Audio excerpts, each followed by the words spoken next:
Modern Warfare 2 a battu tous les records de vente et Activision ne compte pas s'arrêter là. Cette année, les développeurs semblent décidés à réaliser un opus encore plus impressionnant et plus spectaculaire. Jeuxvideo.com a rencontré Marc Lamia et Josh Olin du studio Treyarch pour en savoir plus avant les révélations attendues à l'E3. Ils nous présentent les nouveautés de Black Ops, le prochain épisode de la série Call of Duty qui vous plongera en pleine guerre froide.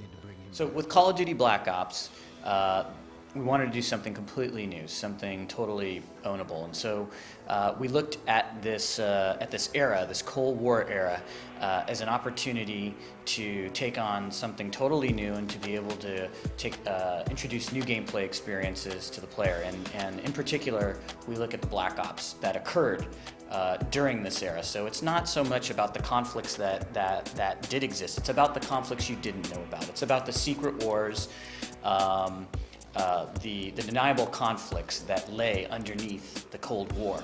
In Call of Duty Black Ops, it's going to take you as the player around a number of different hot zones around the world that were occurring during that era. And so naturally that took us to Southeast Asia and Vietnam. And what I like to think of it as is a needle and thread is our story. And that thread is weaving its way through points of reference in time and various conflicts that do give you some historical backdrop to them. But you are following a very specific and fictional story that we are creating for you. In Vietnam, there was the war, and then there were the black operations that were conducted in Southeast Asia, the places that nobody could admit that they were.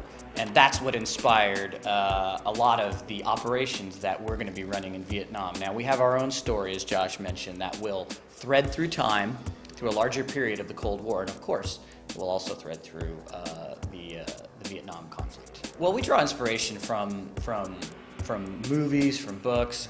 We come up with our own creatives, and I would say, most importantly, from actual veterans who conducted black operations. We talked with Major John Plaster, who is a member of SOG, the Studies and Observations Group.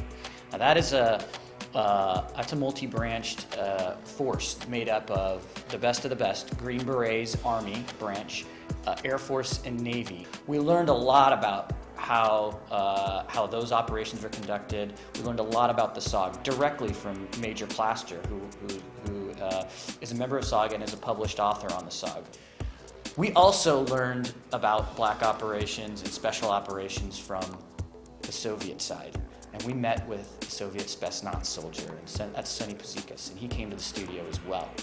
And he was quite an inspiring individual, and he talked a lot about his training and about how they combat and they do battle. And in fact, we're currently modeling some of our AI behavior directly based off of how Sonny does combat and how the Spetsnaz are trained. So when you're fighting our Soviet Spetsnaz, you might be actually fighting Sonny.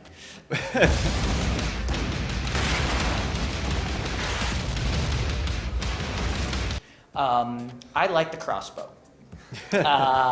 The crossbow is badass, and it's got this awesome scope. And when you look through the scope, you have the diffraction on the outside of it, and I like its alternative form of ammo, which is an explosive tip. Vous l'aurez compris, avec ce Black Ops, le studio Treyarch veut bel et bien montrer qu'il a repris le flambeau des Call of Duty. La présentation du jeu a fait forte impression.